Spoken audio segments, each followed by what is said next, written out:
Jake Morrison stood at attention in the grand hall of the Valorian Palace. His uniform was pressed sharp, and his hand rested near his weapon. He was part of the security team protecting Ambassador Peter Grant during this important visit to the alien world. The palace was unlike anything Jake had ever seen. Tall columns stretched toward a ceiling that seemed to glow with soft purple light. The Valorians themselves were tall and graceful, with pale blue skin and dark eyes that seemed to see right through a person. They wore flowing robes of silver and gold, and they moved like dancers. Jake had been a soldier for 12 years. He had seen combat on 3 different worlds, but this assignment was different. This was about making peace, not war. Humans were new to the galaxy, and every meeting mattered. "Stay alert," Captain Lisa Hayes whispered to him. She was his commanding officer, a tough woman who had earned her position through years of hard work. The Valorians' value protocol. One mistake could ruin months of negotiations. Jake nodded. He watched as Ambassador Grant greeted the Valorian officials. The ambassador was good at his job, speaking their language and following their customs. Jake respected that. It took courage to step into an alien world and try to build bridges. The reception hall filled with more Valorians. Music played, strange and beautiful. Servers moved through the crowd with trays of food and drink. Jake declined politely when offered. He was on duty. Then he saw her. She entered from a side door, accompanied by 2 attendants. She was Valorian, clearly of high status from her elaborate robes, but something about her was different from the others. She moved with dignity, but her eyes held sadness. While other Valorians laughed and socialized, she seemed alone, even in the crowded room. "That's Princess Sira," Captain Hayes said quietly. "The Emperor's youngest daughter. Be respectful if she approaches." Jake had heard rumors about the princess. The other soldiers talked during their off hours. They said she was brilliant at languages and diplomacy. They also said she had been rejected by multiple suitors because she couldn't have children. In Valorian culture, that was considered a serious flaw, especially for royalty. Princess Sarah moved through the crowd, greeting guests with practiced politeness. Jake noticed how some Valorians turned away from her or gave her only brief acknowledgement. It reminded him of how soldiers sometimes treated those who washed out of training. That look of dismissal. Ambassador Grant was speaking with the Emperor when it happened. A server stumbled near the ambassador, spilling a tray. But Jake saw something wrong immediately. The server's hand moved too fast, reaching for something hidden in his robes. Jake didn't think. He moved.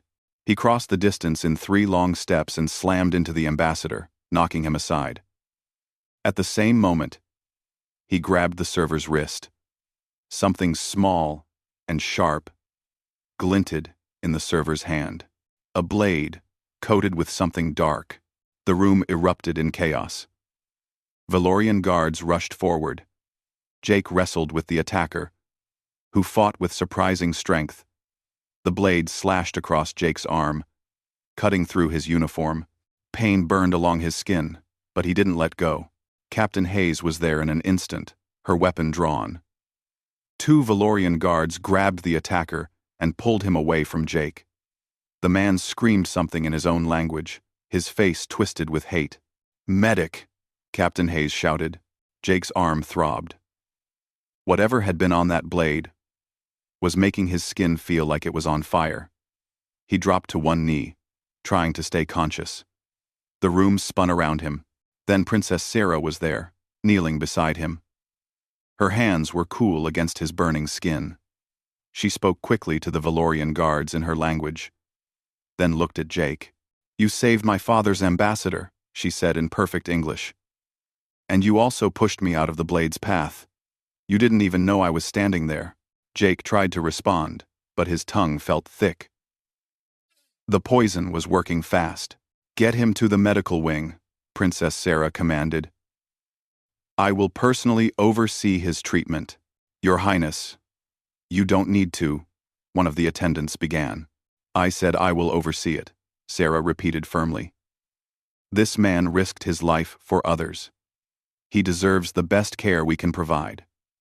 Jake felt himself being lifted. The ceiling lights blurred above him. He heard Captain Hayes arguing with someone about human doctors versus Valorian medicine.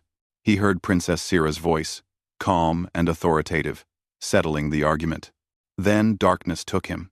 When Jake woke, he was in a quiet room with white walls. Medical equipment hummed softly around him. His arm was bandaged and no longer hurt. He felt tired, but clear-headed.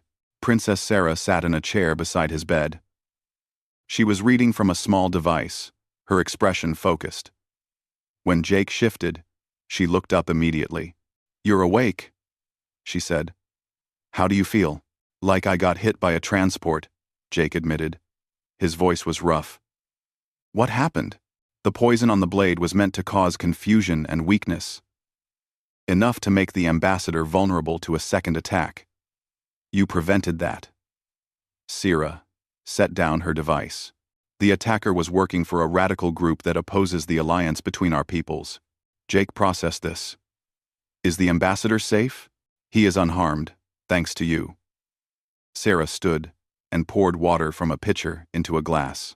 She handed it to Jake. "Your Captain Hayes has been checking on you every hour. Ambassador Grant wanted to visit, but I told him you needed rest." "Why are you here?" Jake asked.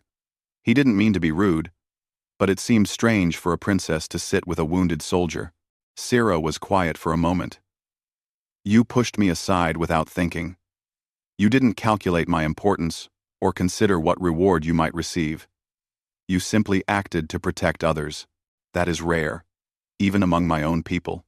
Jake drank the water. It tasted clean and cool. "I was just doing my job."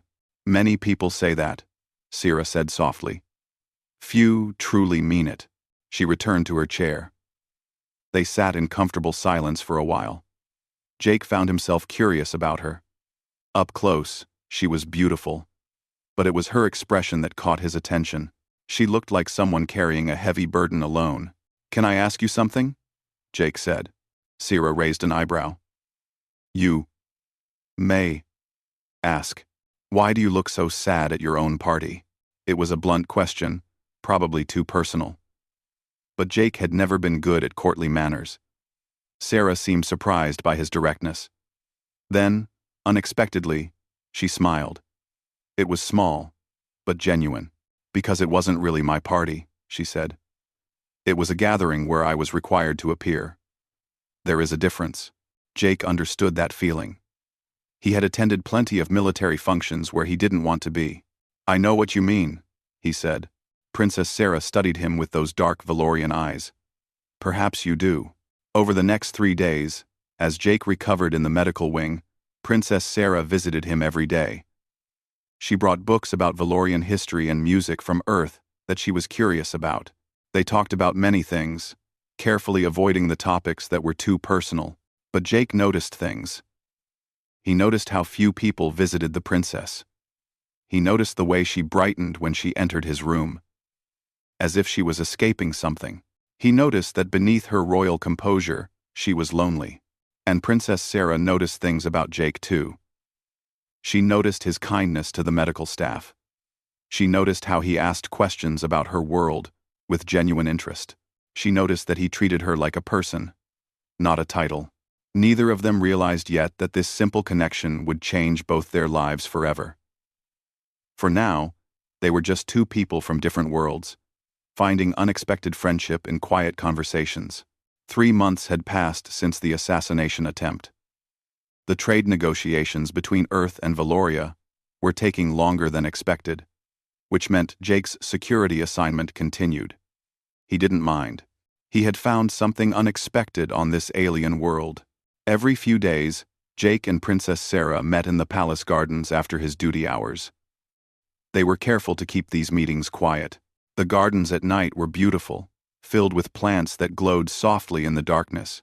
They would walk along the paths and talk about everything and nothing. Syrah told him about growing up as a princess, the pressure to be perfect, the loneliness of palace life. Jake told her about his childhood on Earth, his decision to join the military, the friends he had lost in combat. Neither had ever had someone who simply listened without judgment. "Do you ever regret your choices?" Sarah asked one evening. They were sitting by a fountain that made musical sounds as the water fell. Jake thought about it. "Sometimes. But regret doesn't change the past. I try to focus on what I can do now." "That's a wise perspective," Sarah said quietly. "I wish I could see things that way." "Sarah, what do you regret?" Sarah was silent for a long moment. "I regret being born broken." Jake turned to look at her. "You're not broken. My people think I am." Her voice was bitter. "A princess who cannot continue the bloodline has no value. That's what they believe." "Then they're wrong," Jake said firmly. "You're one of the smartest people I've ever met. You speak 6 languages. You understand politics better than most politicians. You care about people. Those things have value." Sarah smiled sadly. "You're kind to say so. But in my world, it doesn't matter. I'm a disappointment to my family and my people." Jake wanted to argue more, but he knew words wouldn't fix years of hurt. Instead, he reached out and took her hand. It was a bold gesture. Maybe too bold. But Sarah didn't pull away. They sat together in silence, just being present for each other. The next morning, Jake was summoned to a private meeting. He expected it to be with Captain Hayes or Ambassador Grant. Instead, he found himself facing Chancellor Vex, one of the most powerful nobles in the Valorian government. Chancellor Vex was tall even for a Valorian, with sharp features and calculating eyes. He gestured for Jake to sit. "Soldier Morrison," Vex said smoothly. "I have a proposal for you." Jake sat but stayed alert. Something about this man made him uneasy. "I understand you have become friendly with Princess Sarah," Vex continued. "This is actually fortunate. I believe you could help her. And in doing so, help relations between our worlds." "Help her how?" Jake asked. "Marry her." Jake stared at the Chancellor. "What?" Vex leaned back in his chair. "Princess Sarah is in a difficult position. She cannot marry a Valorian noble because of her condition. She faces exile or life in a monastery. But if she married someone from Earth, it would solve many problems. It would strengthen the bond between our peoples. It would give her protection and status. And it would be seen as a noble sacrifice on her part." "You want me to marry a princess for politics?" Jake couldn't believe what he was hearing. "Many marriages are political," Vex said calmly. "At least this one would also be kind. You clearly care for her. She trusts you. It could work well for everyone." Jake stood up. "No. I'm not going to be part of some scheme." Vex's expression didn't change. "Think about it, soldier. What future does Princess Sarah have otherwise? And consider your own position. Such a marriage would make you very important. You could do much good with that influence." Jake left the meeting feeling angry and confused. The Chancellor's words kept echoing in his mind. He didn't trust Vex's motives. But the part about Sarah's future bothered him deeply. 2 weeks later, Jake learned the truth. Captain Hayes pulled him aside during a briefing. "I need to tell you something," she said. "The Emperor is arranging a marriage for Princess Sarah. It's not public yet, but my sources are reliable." "Who?" Jake asked, though he had a sinking feeling he didn't want to know. "Lord Kren. He's a Valorian noble from a powerful family. He wants access to the throne, and marrying Sarah gives him that. He doesn't care about her condition because he already has heirs from a previous marriage." Jake had seen Lord Kren at several palace functions. The man was cold and arrogant, treating servants and lower-ranking people with contempt. The thought of Sarah married to someone like that made Jake's blood boil. "That's not right," Jake said. Captain Hayes sighed. "It's not our place to interfere with their customs, Jake. I know you've become friends with the princess, but we're outsiders here." That night, Jake couldn't sleep. He kept thinking about Sarah trapped in a marriage with Lord Kren. He thought about her smile in the gardens, the way she lit up when talking about things she loved. He thought about that smile disappearing forever. By morning, he had made his decision. He found Sarah in her private study. She looked surprised to see him. "Jake? Is everything all right? I need to talk to you," he said. "It's important." They sat down, and Jake told her everything. He told her about Chancellor Vex's proposal. He told her about the arranged marriage to Lord Kren. Syrah's face went pale. "I didn't know it was finalized," she whispered. "I knew it was being discussed, but I hoped." "You don't have to accept it," Jake said. Sarah looked at him with confusion. Then, understanding dawned in her eyes. "You can't be serious." I'm completely serious." Jake took a deep breath. "Marry me instead." "Jake.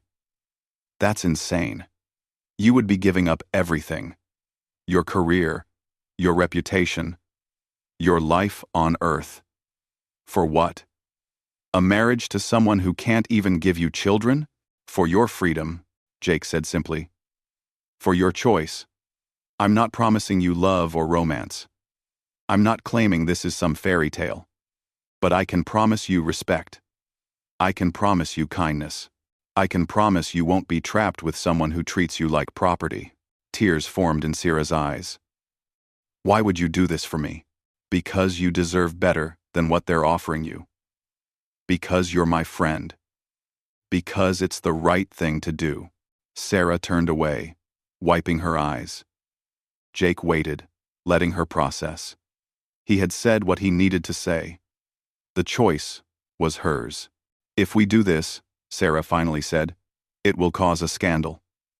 Both our peoples will criticize us. You will face mockery and hostility. Your military career will suffer." "I know. And you still want to do this?" "I do." Syrah turned back to face him. She studied his face for a long moment, searching for doubt or hesitation. Jake met her gaze steadily. "Then I accept," she said quietly. "But Jake, you need to know something. I can't promise love either. My heart has been hurt too many times. I don't know if I can open it again." "That's okay," Jake said. "We'll figure it out as we go." They sat together in silence, both realizing they had just made a decision that would change everything.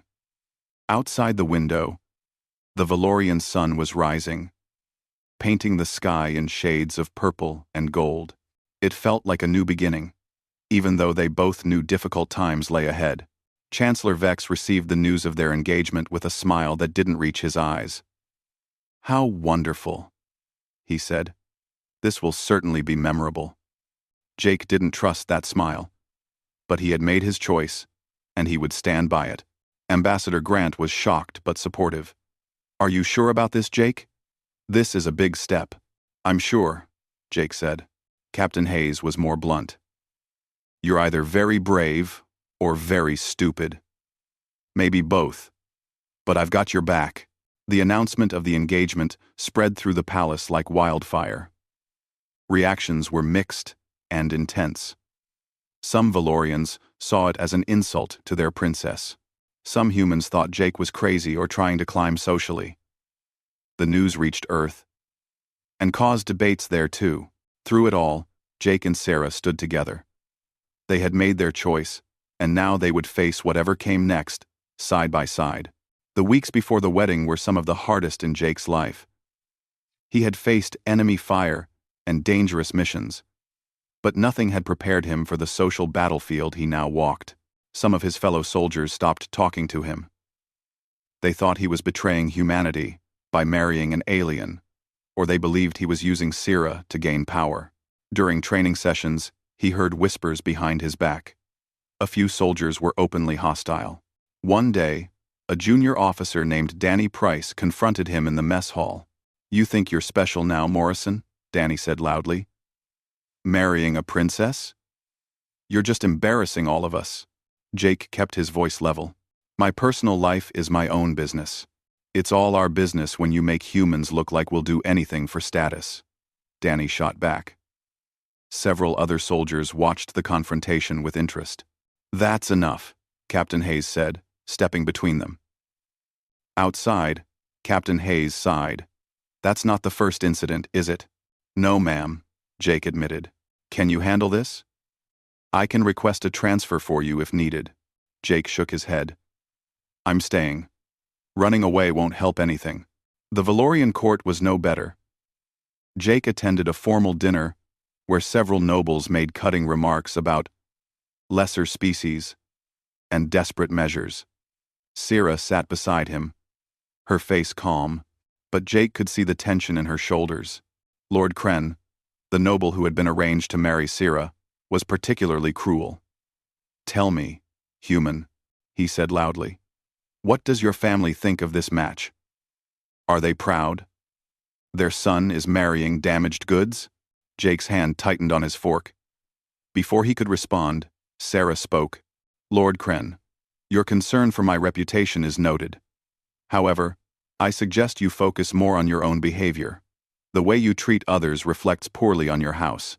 Kren's face darkened, but he said nothing more. Later, in private, Jake asked Sarah how she stayed so composed. Years of practice, she said tiredly. When you grow up being told you're worthless, you learn to either break or build armor. I built armor. You're not worthless, Jake said firmly. Sarah gave him a small smile. You keep saying that.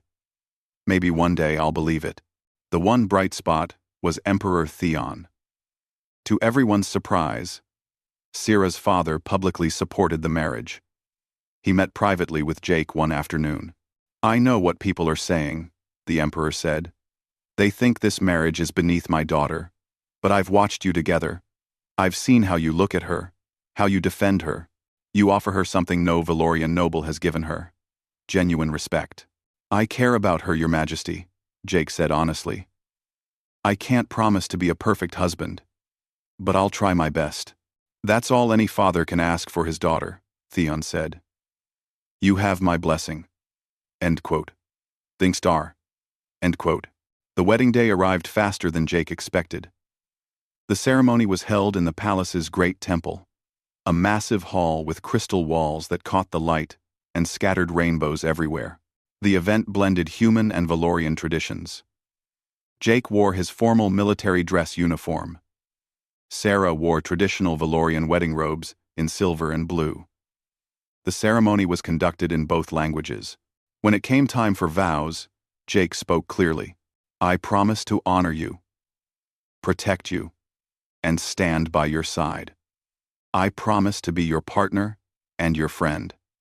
I promise to build a future with you, whatever that future may hold.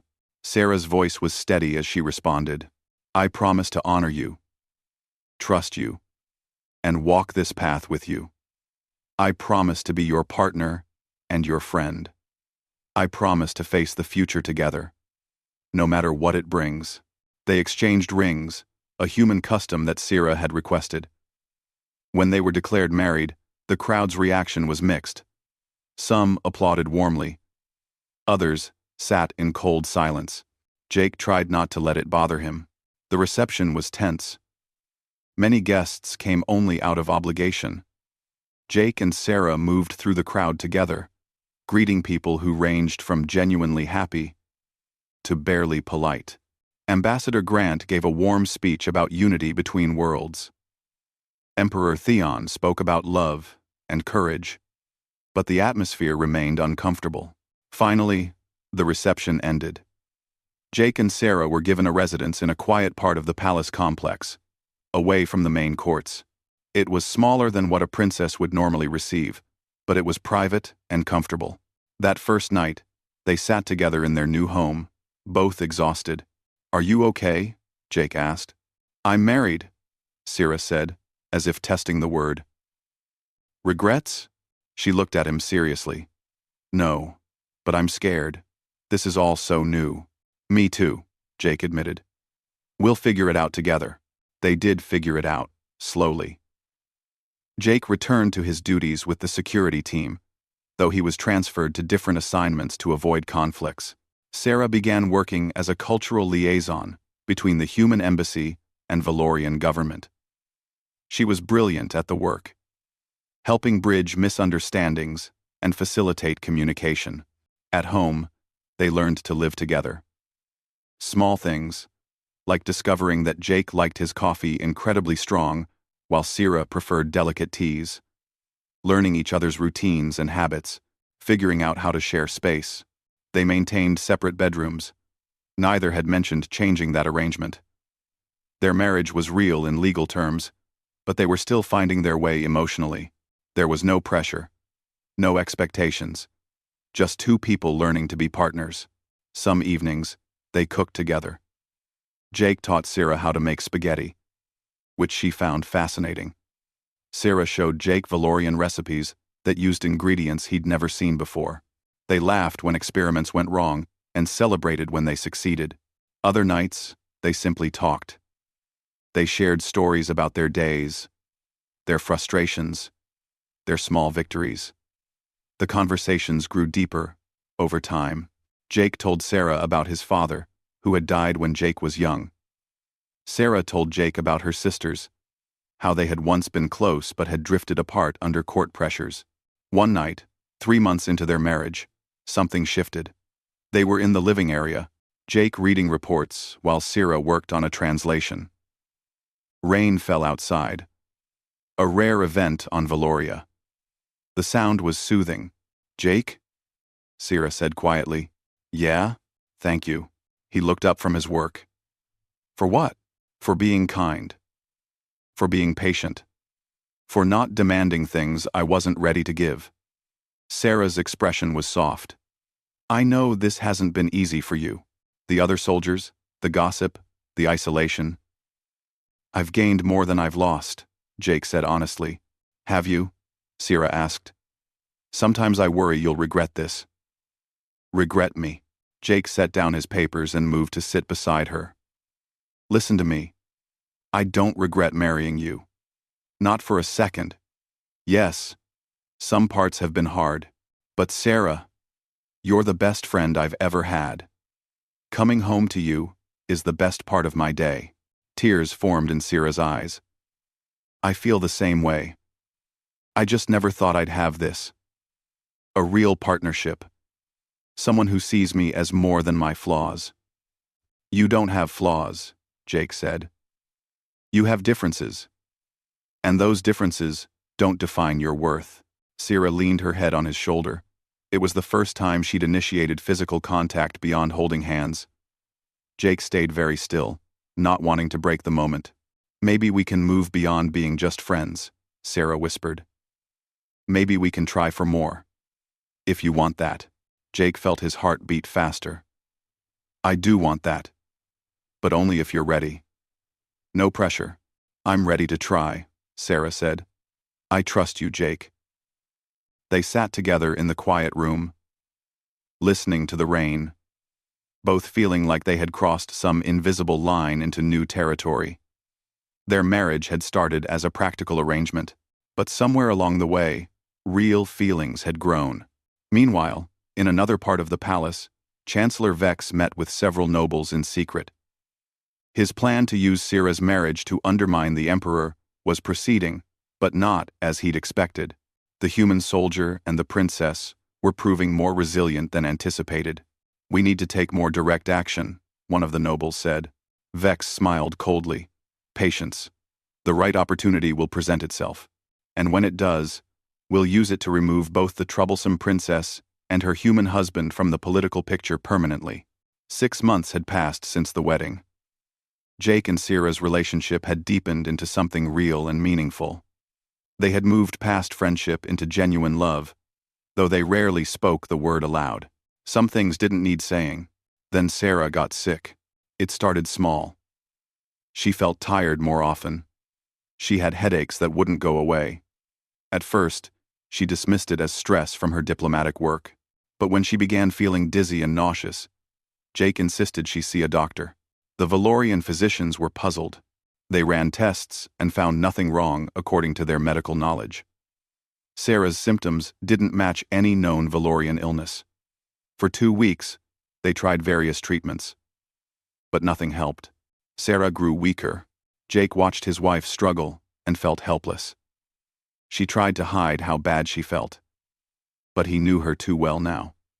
He saw the pain she tried to mask, the exhaustion she fought through. "I'm bringing in human doctors," Jake announced one morning. "The Valorian physicians are excellent," Sira protested weakly, "and they're stumped.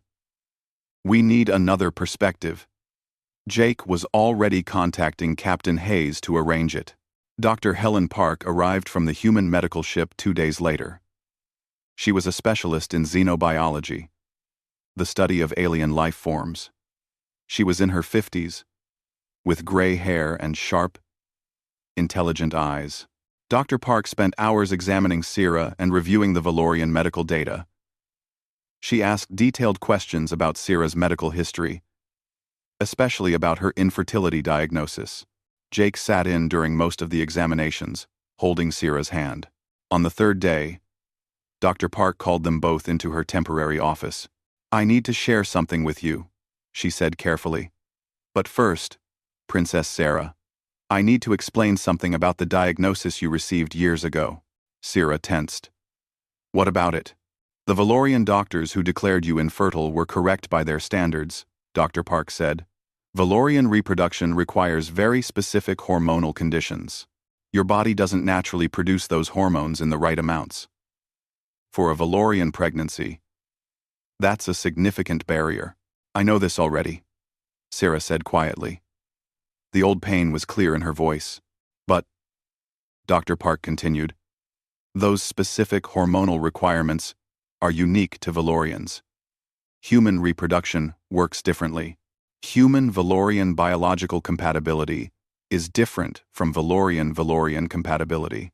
Jake felt his heart start to pound. "What are you saying?" Dr. Park looked at Sarah directly. "Your current symptoms aren't an illness. You're pregnant." The room went completely silent. Sira's face went pale. Jake couldn't breathe. "That's impossible," Sira whispered. "I can't have children. Every doctor said so." "You can't have children with a Valorian partner," Dr. Park corrected gently. "But the biological barriers that exist within your species don't apply the same way with humans. Your body is capable of supporting a human Valorian pregnancy. In fact, it's already doing so. You're about 8 weeks along." "Number 1. Sira started crying. Jake pulled her close, his own emotions overwhelming. Years of shame and grief, the core wound that had defined so much of Sira's life, had been based on incomplete information. She wasn't broken. She never had been. "How is this possible?" Jake asked, his voice rough. "Why didn't anyone know?" "Because until recently, there had never been a human Valorian marriage," Dr. Park explained. "No one had reason to study this particular biological interaction. The Valorian medical establishment made assumptions based on their own biology. They weren't wrong exactly, just incomplete." Sarah couldn't stop crying. Jake held her, feeling her shake against him. He didn't know if these were tears of joy, or grief, or shock. Probably all three. Dr. Park gave them privacy. They sat together for a long time, not speaking. Finally, Sarah pulled back enough to look at Jake. "I'm going to have a baby," she said, as if testing the reality of the words. "We're going to have a baby. Are you happy about this?" Jake asked carefully. They had never discussed children. They had both assumed it wasn't possible. "I don't know what I am," Sarah admitted. "Terrified, amazed, confused, happy, all of it at once." She paused. "Are you happy?" Jake realized he was smiling. "Yeah, I really am. I mean, I'm scared too. I don't know anything about being a father. But Sira, we're going to have a child together. That's incredible." They talked for hours about their fears and hopes, about what this meant. They decided to keep the news private for now. They needed time to process it themselves before facing the world's reactions. But secrets rarely stay hidden in a palace. 2 weeks later, Jake was arrested. He was leading a normal security patrol when Valorian guards surrounded him. Their commander read charges in a formal tone. Espionage, theft of military secrets, betrayal of the Valorian state. This is insane, Jake protested. I haven't stolen anything. Evidence has been found in your personal quarters, the commander said. You will be detained, pending investigation. They took him to a secure facility. Jake demanded to speak with Ambassador Grant, with Captain Hayes, with anyone. They told him his rights as a foreign national were being reviewed. He was allowed no contact with anyone, including Sira. In their home, Sira received the news with shock and then fury. She immediately went to her father. This is a lie, she told Emperor Theon. Jake would never betray us. Someone is framing him. The evidence appears substantial, her father said carefully. Documents with classified information were found in his possession. Then someone planted them, Sarah insisted. Father, you know Jake. You've seen his character.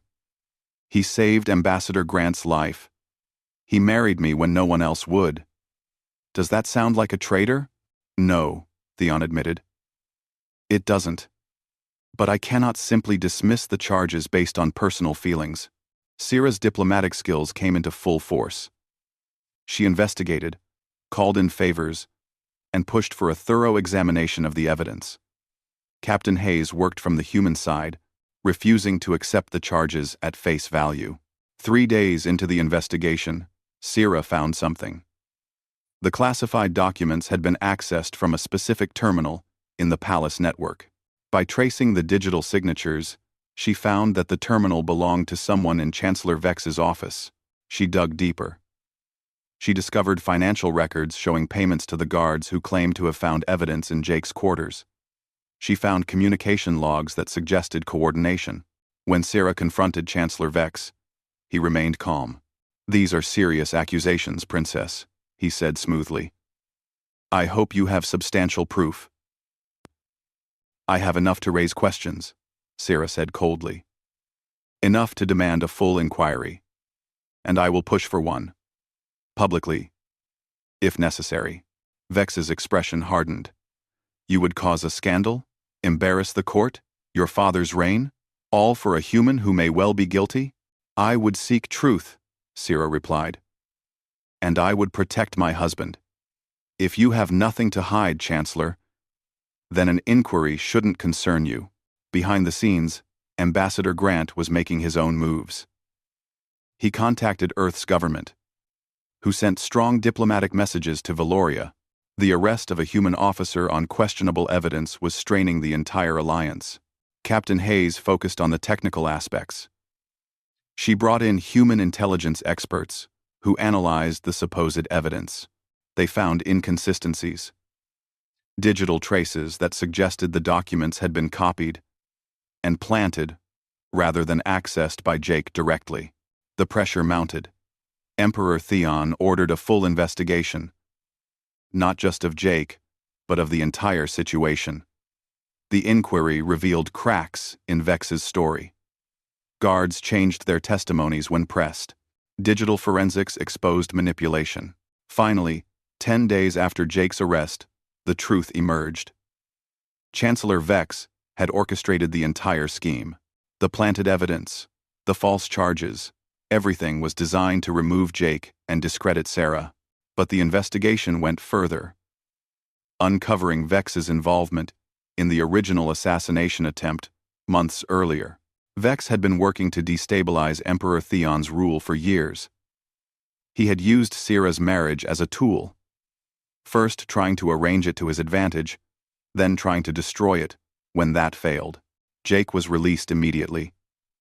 He walked out of detention to find Sarah waiting for him. She ran to him, and they held each other tightly. I'm sorry, Sira said. I'm so sorry you went through that.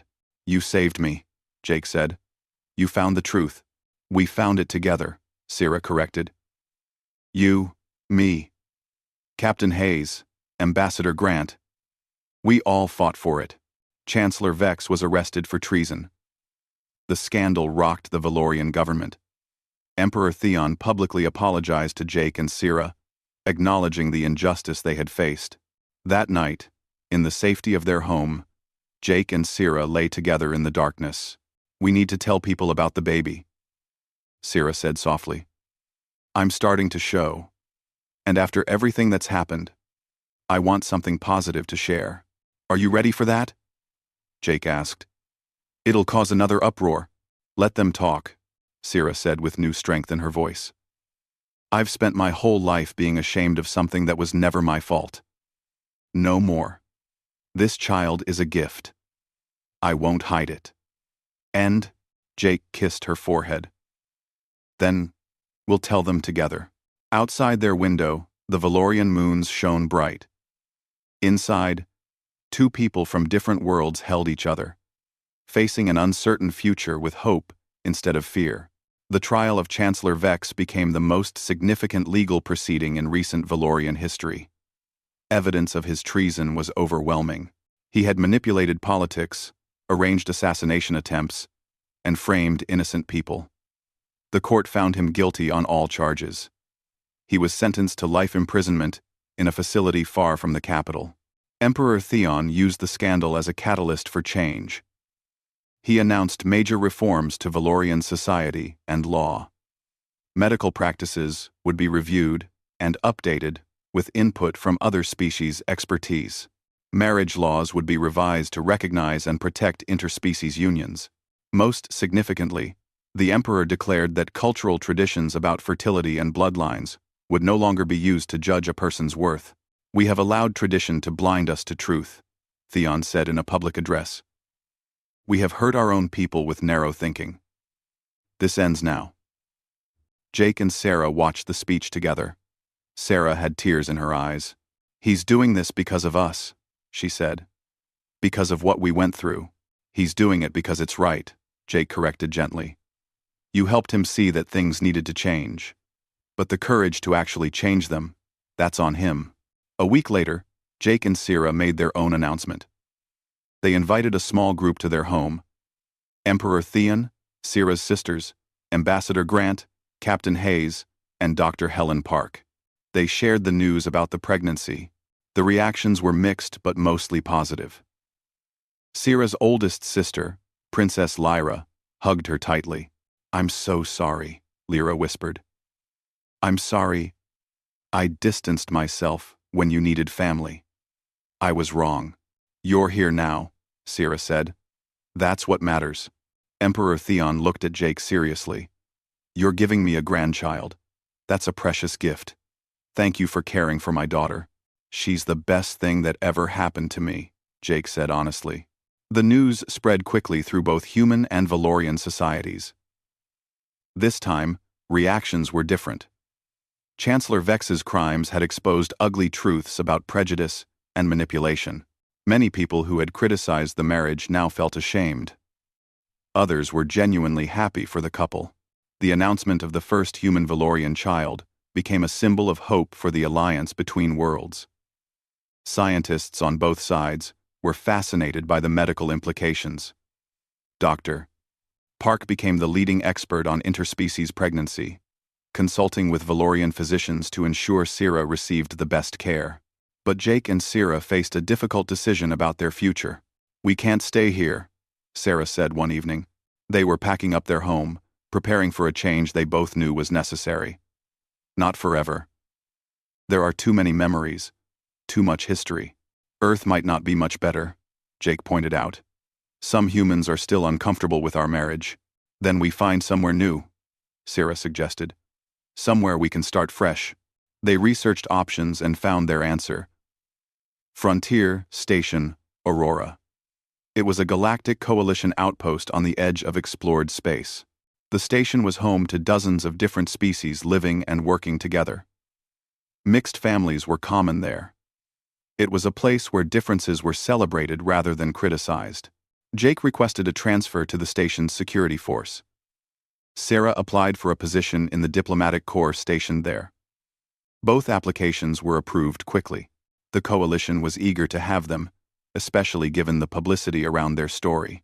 Emperor Theon gave them his blessing. "I'll miss you both," he said. "But I understand why you need to go. Just promise to visit, and to let me know my grandchild." "We promise," Sarah said, embracing her father. The farewell ceremony was emotional. Ambassador Grant presented Jake with a commendation for his service. Captain Hayes gave him a firm handshake and a knowing smile. "You did good, Morrison," she said. "You followed your heart and did the right thing." "I learned from the best, ma'am," Jake replied. Sarah's sisters came to say goodbye. Even extended family members who had shunned her now offered well wishes. The scandal and reforms had changed many minds. Sarah accepted their apologies with grace, though Jake could see it still hurt her. The day before departure, Jake and Sarah visited the palace gardens one last time. These gardens were where they had first really talked, where their friendship had grown into something more. "I'll miss this place," Sarah admitted. "Despite everything, it was home." "Home isn't a place," Jake said, putting his arm around her. "It's the people you're with. You're my home, Sarah. You and our baby. Wherever we go, we'll be home together." They boarded the transport ship, the Starlight Voyager, on a clear morning. As the ship lifted off, they watched Valoria grow smaller below them. Somewhere on that world, both their lives had been transformed. They had faced prejudice, danger, and pain. But they had also found love, purpose, and hope. The journey to Frontier Station Aurora took 2 weeks. During the trip, Sarah's pregnancy became more visible. Dr. Park had arranged for regular medical checkups via communication systems.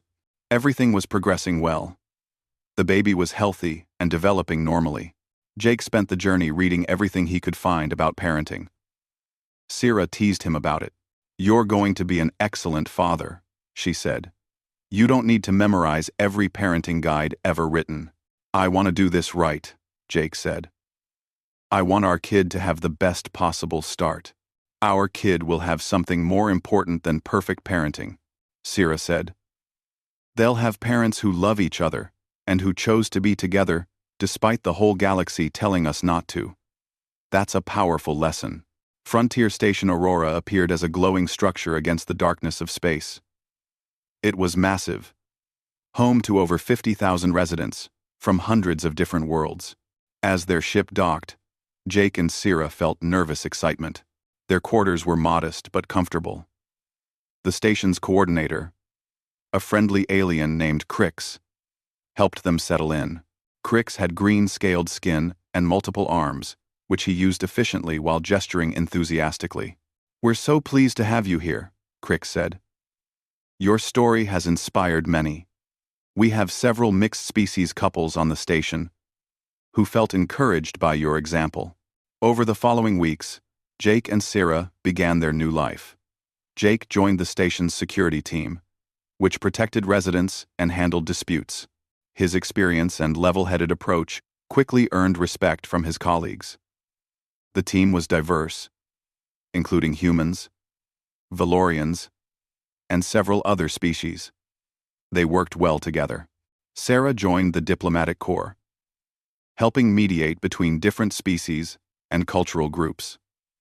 Her language skills and understanding of multiple cultures made her invaluable. She found satisfaction in helping others avoid the kinds of misunderstandings she and Jake had faced. They made friends, real friends who accepted them as they were. An older human couple, Dan and Carol, who had been on the station for years, a Valorian scientist named Iris, who was studying interspecies biology, a young pilot named Marcus, who often joined them for meals. As Sarah's pregnancy progressed, the entire station seemed invested in the baby's well-being. Neighbors offered advice, gifts, and help preparing the nursery. Different species shared their own parenting traditions. It was overwhelming, but wonderful. 7 months after arriving at the station, Sarah went into labor. Dr. Park had traveled to Aurora, specifically to help with the delivery. Jake held Sarah's hand through the entire process, amazed by her strength. When their daughter was born, healthy and crying loudly, both parents wept with joy. She was beautiful, with Jake's dark hair and Sarah's elegant features. Her skin was a soft shade between human peach and Valorian blue. Her eyes, when they opened, were striking, bright, and alert. "She's perfect," Sarah whispered, holding their daughter for the first time. "She really is," Jake agreed, his voice thick with emotion.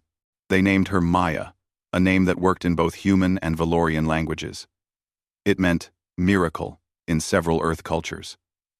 For Jake and Sarah, it fit perfectly. The news of Maya's birth spread across the galaxy. She became a symbol of hope and possibility. Emperor Theon traveled to meet his granddaughter, bringing gifts and blessings. Captain Hayes sent a message of congratulations. Even Ambassador Grant, now retired, sent a warm note. But for Jake and Sarah, the most important thing wasn't the attention or symbolism. It was the quiet moments in their quarters. Watching Maya sleep, marveling at her tiny hands and the soft sounds she made. One night, when Maya was 3 months old, Jake and Sarah sat together after putting her to bed. They were exhausted, but happy. "Do you ever think about how we started?" Sarah asked. "That day, you woke up in the medical wing after the assassination attempt?" "I think about it sometimes," Jake admitted. "If things had gone differently, if I hadn't been assigned to that mission, if you hadn't visited me while I recovered, where would we be?" "I'd probably be in a monastery," Sarah said quietly. "Alone and believing I was worthless. You saved me, Jake. Not just from a forced marriage, but from a life of believing I was broken." "You saved me too," Jake said. "I was just going through motions before I met you. Following orders, doing my job, but not really living. You gave me purpose. You gave me love. You gave me a family." They sat in comfortable silence, listening to Maya's soft breathing through the baby monitor. Outside their window, stars shone bright and endless. Somewhere out there were their old worlds, Valoria and Earth. But here, in this small corner of the galaxy, they had built something new. "I love you," Sarah said. She didn't say it often, still protective of those words after years of hurt. But when she did say it, she meant it completely. "I love you too," Jake replied, pulling her close. Their journey had been difficult. They had faced prejudice, danger, and uncertainty. They had been rejected by many and supported by few. But they had persevered. They had chosen each other when the world told them not to. They had built a life together based on respect, friendship, and love. And now they had Maya, proof that the universe held more possibilities than anyone had imagined. She was the first of her kind, a bridge between worlds. But more than that, she was simply their daughter, loved beyond measure. As Jake and Sarah headed to bed, they passed Maya's nursery.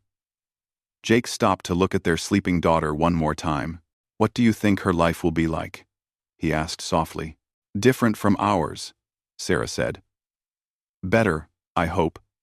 She'll grow up knowing she's valued for who she is, not judged for what she can or can't do. She'll see different species working together. She'll know that love matters more than tradition or prejudice. She'll know her parents love her," Jake added. "And that's the most important thing." They went to sleep that night, surrounded by peace. Their story had begun with an unlikely meeting and an impossible situation. It had grown through courage and choice. And now, it continued into a future full of hope. The galaxy was vast and often complicated. But in one small space station, two people from different worlds had proven that understanding and love could overcome any barrier. They had shown that being different wasn't the same as being broken. They had created a family that belonged to no single world, but to all of them. And somewhere in her nursery, Maya slept peacefully, a living promise that tomorrow could be better than today.